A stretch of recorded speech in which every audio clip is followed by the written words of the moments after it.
Hei, jeg heter Nina, dette mitt syrom, og serien min Nina Syrom. I denne episoden så skal jeg vise deg hvordan du syr en morgenkåpe. Jeg har valgt å sy denne morgenkåpen i håndklær, for jeg ville ha en sånn skikkelig tjukk frotté-kvalitet. Vær bare obs på at det støver når du klipper, så ha støvsugeren tilgjengelig. Jeg skal vise deg morgenkåpen sydd i barnestørrelse. For det som er litt gøy er at når du først syr en morgenkåpen, så spiller det ingen rolle om du syr den til voksen, eller om du syr den til barn, for teknikken er jo akkurat de samme. Jeg spilte jo først inn hele filmen med denne, men det er rett og slett veldig vanskelig å se, for delene er jo så lange at de kommer utenfor kameraet. Og jeg hadde restestoff, så da ble det en morgenkåpe til, så dere vil nå få se hvordan jeg syr morgenkåpen på dette lille mønsteret. Men det er som sagt helt identisk mønster, bare i forskjellig størrelse. Så da håper jeg du vil være med å sy. Om du har sett meg før gjøre målingene til Lutherlås-systemet, så kan du bare spole over denne introen her. For å tegne ut et mønster fra Lutherlås-systemet, så trenger du 2 mål. Du trenger brystmålet ditt, og da er det altså rundt bysten, der hvor du rett og slett måler mest. Pass på at det ligger rett i ryggen, og at det ligger rett foran, og så tar du det målet. Det andre du trenger, det er hoftemålet ditt. Så ta hoftemålet, men da er det faktisk ikke den naturlige hoften. Ta det målet som er størst fra, omtrent fra livet og ned til knærne. Så velger du det største målet. Og hvis du har, som er helt naturlig også, kanskje litt grann mage, så kan du i tillegg faktisk legge målebåndet, det var dumt, kan legge målebåndet litt grann på skrå opp, sånn at du får det med i målet. Og når du etterpå skal tegne ut mønstrene fra Lutherlås-systemet, så setter du altså din lille stift inn i det målet som korresponderer til det målet du tok, og de er i partall. Så hvis du har et oddetall, så går du opp en enhet, 1 centimeter, og så bruker det målet. Så alle mål som du tegner fra og med livet og opp, skal være basert på brystmålet ditt. Det gjelder også da krager, hetter, ermer, mansjetter.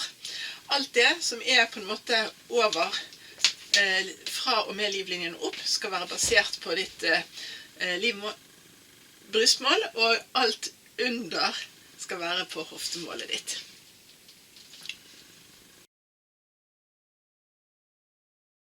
Jeg skal sy denne morgenkåpen til meg selv. Det er fra supplement 316 og nummer 197.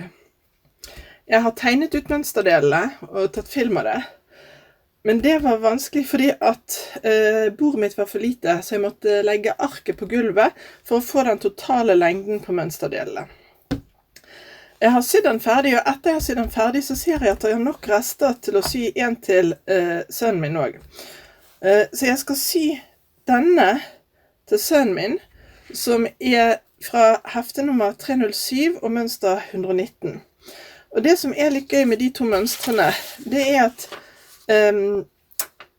tegningen av mønsteret og konstruksjonen er helt identisk. Denne har ikke lommer, men det er eneste forskjellen. Så la meg vise. Nå er dette mønsterdelet til den store, og dette mønsterdelet til den lille. Så dere ser oppbyggingen her, så er altså det en sjalskrage som er festet i forstykket, og det er nøyaktig det samme på denne, som går inn her, og her er skulderen. Bakstykket er mot brett, og så er det erme her. Her så skal en legge på en liten, på 119. Her er ermet bare med opprett, mens her er ermet med en mansjett. Men jeg har valgt å ikke gjøre det på den store morgenkåpen min, fordi at jeg brukte badehåndklær, så jeg benyttet meg av kanten nede. Så jeg la på da mansjetten, 8 cm la jeg på lengden av mitt erme her. Det er den eneste endringen jeg har gjort til mønsteret. Så derfor kommer jeg til å vise uttegningen av mønsteret på barnestørrelsen, på forstykket, bakstykket og erme, fordi at dette ble så veldig langt og helt umulig å se på mønsteret. Og da er det altså den og den, og til sønnen min så kommer jeg til å gjøre den lenger enn til kneslengde. Men det sånn jeg justerer etter jeg har tegnet ut mønster og målt opp.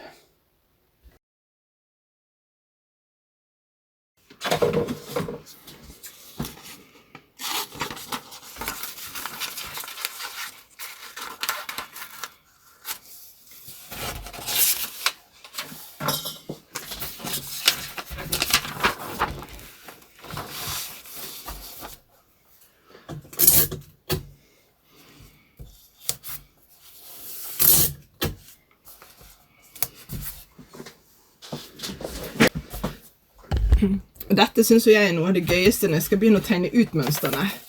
Så jeg fester altså knappenålen i hullet til brystmålet, som var, han målte 63, så da setter jeg den på 64. Og så setter jeg det midt i krysset her. Og alle mål over livlinjen skal med brystmålet, alle mål under livlinjen skal med hoftemålet. Og livlinjen er tegnet inn med en stiplet linje der.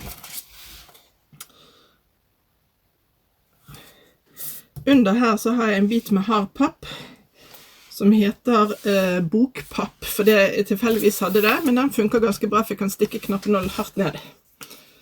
Og så tegner jeg ut i retningen, så jeg legger målebåndet nøyaktig i den retningen, og så her står det 15,5, så skal jeg markere på samme siden av målebåndet som stiften er.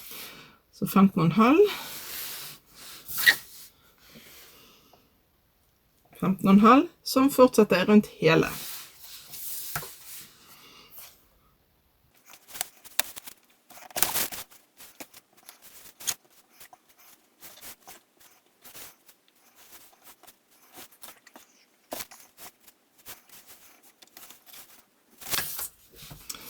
Nå skal jeg markere de 3 nederste punktene, da må jeg gå over til hoftemålet. Det var 67, så da går jeg for 68.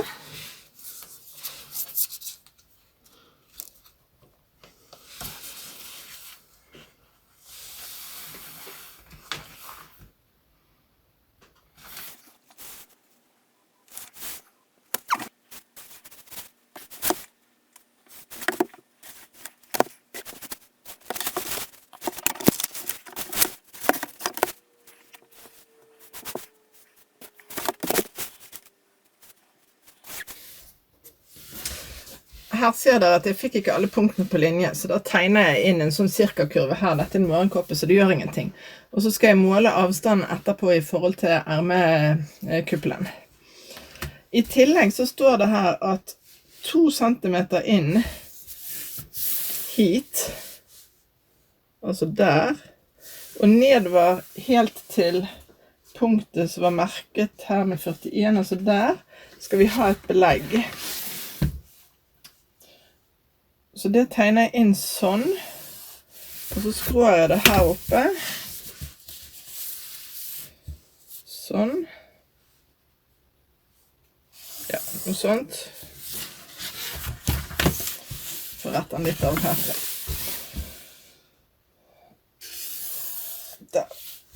Og det du kan velge å gjøre når du skal lage mønsterdelene dine, det er jo enten å lage belegget som en egen del, eller det jeg pleier å gjøre, det er at jeg først klipper ut selve delen min i stoff, og når jeg har gjort det, så klipper jeg dette fra hverandre, og så bruker jeg den delen en gang til, og så husker jeg på å legge på sømmen her.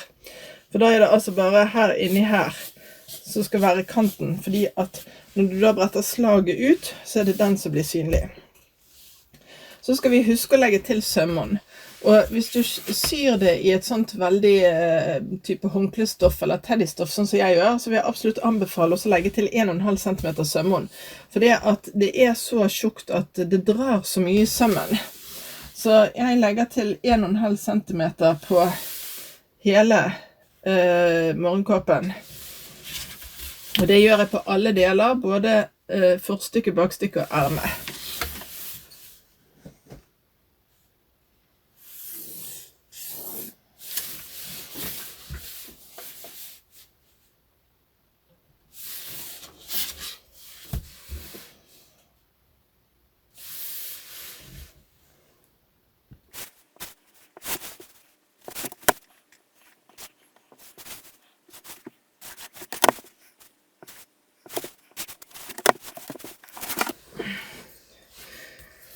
jeg fant ut jeg kan jo gå over til å bruke sømmometer. Jeg pleier ikke å bruke det, for jeg pleier ikke å bruke så stort sømmon. Men hvis du har en sånn, så er de ikke så dum.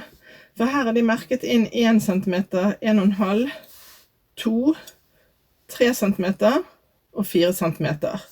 Og den er 6 centimeter, pluss den er inndelt. Så den er ganske grei egentlig da, så jeg skulle bare vært flinkere til å bruke den. Nå skal jeg ha 1,5 centimeter, og da kan jeg prikke meg ut her litt kjappere.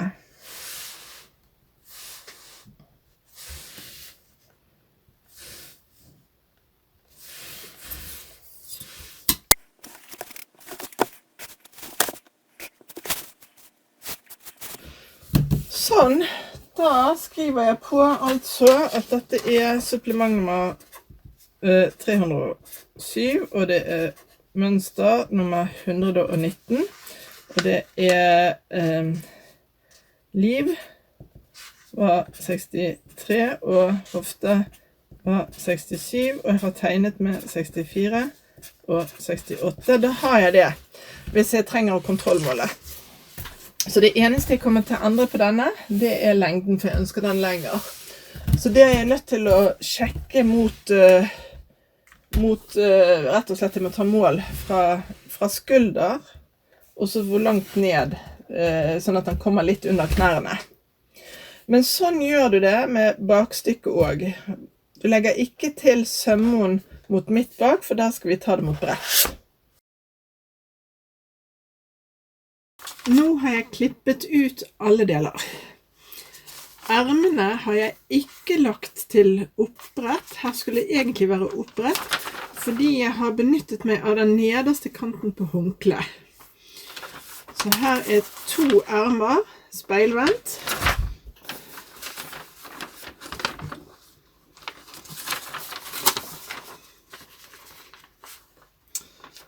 Her er 2 forstykker, og her har jeg gjort det samme.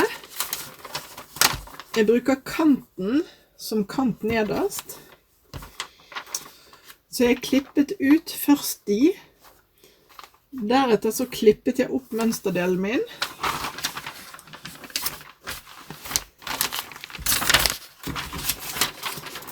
Jeg la til sømmon her, 1,5 centimeter. Og klippet 2 belegg speilvendt. Og det samme her, jeg bruker kanten nede som kant. Her er bakstykket. Det er det samme, det er klippet mot brett. Og her beholder jeg også siden her. Så her slipper jeg å kaste over, så jeg må bare kaste over her.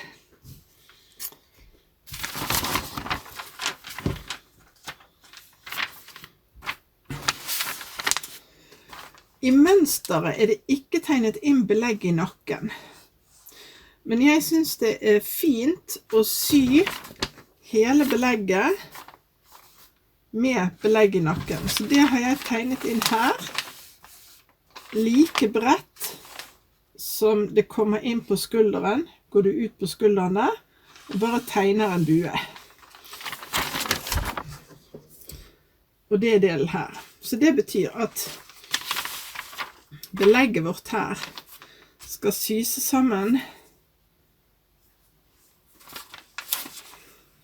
slik og slik, og deretter skal kragen sys sammen der og til halskanten.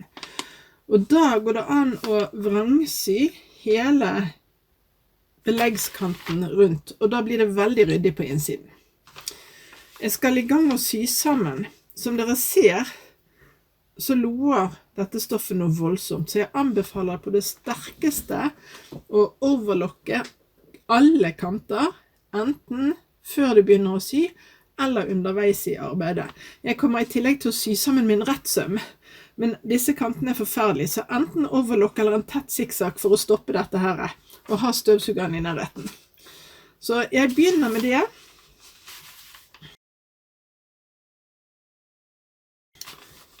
Når jeg har overlukket delene mine,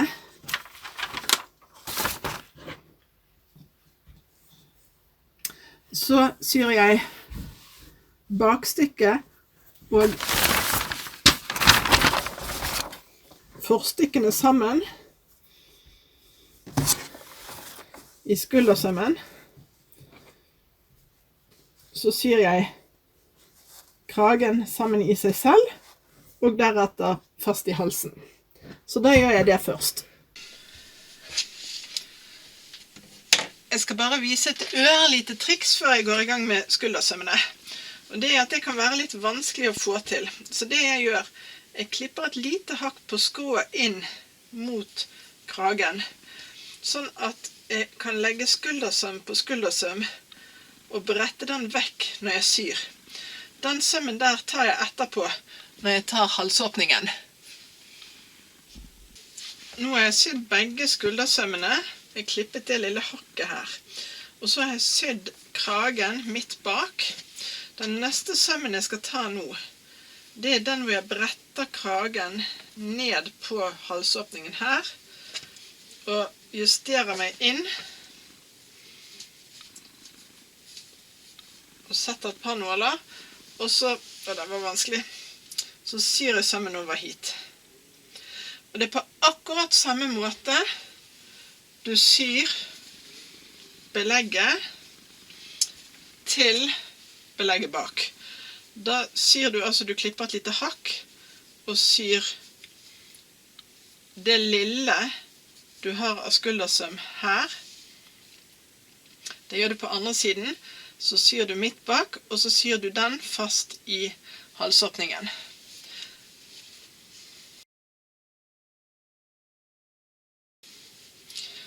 Når du har gjort det med belegget, så syr du det fast kant i kant foran.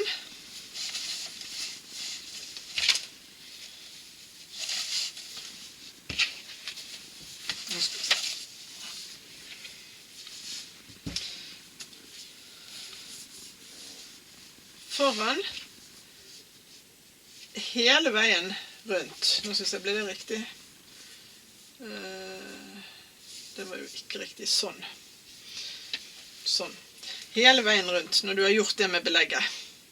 Jeg skal også kaste over sidene her.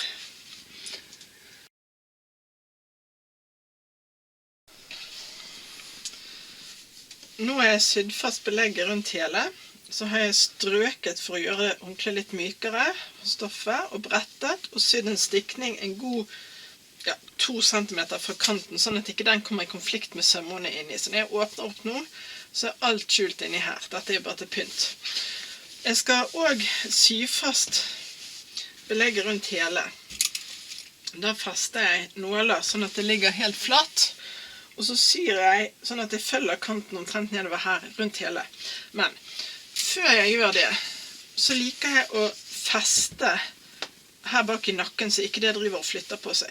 Så det jeg gjør, det er at jeg tar og legger den sømmen mot den sømmen, og så syr jeg bare 10 cm, 15 cm, en søm parallelt her, så går jeg gjennom begge lagene, sånn at den kragen henger fast. Og dette gjør jeg altså både på min og på denne lille til barn. Så jeg bare syr en liten søm akkurat der i kanten. Og for å få dette til å ligge fint mens jeg gjør det, så er det lurt å sette noen nåler. Så etter du har sydd den sømmen der, for å holde belegget på plass, så setter du nåler rundt hele, sånn at det ligger flatt, og så syr du fast belegget rundt hele. Deretter så setter du inn ermene, og så skal vi plassere beltehempene og sy sidesømmene.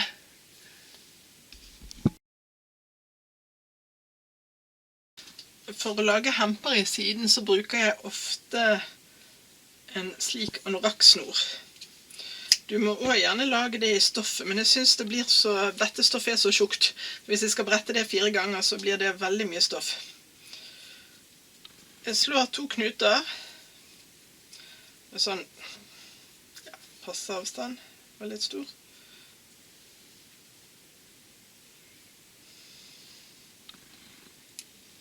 Sånn.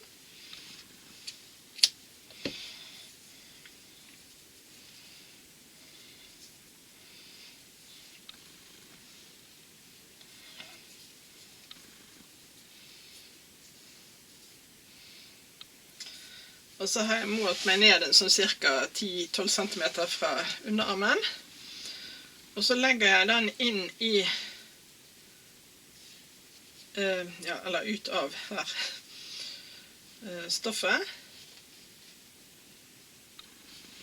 Og så der jeg vil ha punkt nummer 2, sånn. Når jeg syr over her, så syr jeg, nå har jeg kastet over begge, så syr jeg min rett søm ned til første punktet, så syr jeg frem og tilbake, så syr jeg en zigzag frem og tilbake, så syr jeg rett ned til neste, rett frem og tilbake, zigzag frem og tilbake, og så rett ned. Og så etterpå så klipper jeg halen her, og da er den godt nok festet til å bære vekten av et belte senere. Så det jeg gjør nå, er at nå syr jeg sømmen fra ytterst på ermet, under armen og helt ned. Og så gjør jeg det samme på andre siden, og det er de 2 siste sømmene jeg syr på selve den, så skal vi lage belte. I mønsteret til den store morgenkåpen så følger det med et lommemønster. Jeg vil også ha lommer på den lille morgenkåpen, så jeg har bare laget et mønster med 2 streker og et rundet hjørne. Igjen så benytter jeg kanten her oppe. Jeg til og med beholder den, for jeg tror det kommer til å bli litt gøy for 4-åringen. Jeg har kastet over rundt, og jeg skal legge denne helt inn til sidesømmen, men jeg bretter inn cirka, såpass mye. Og fester med nåler.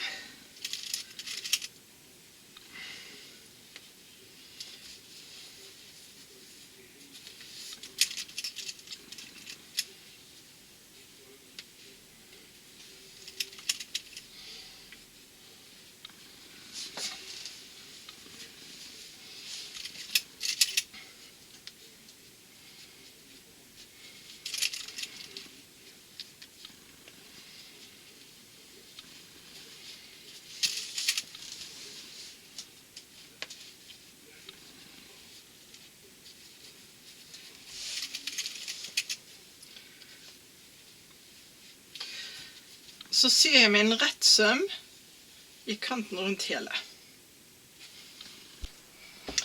Jeg fikk stoppet meg selv. Du må selvfølgelig sy på lommen under hempen. Så sy på lommen under hempen.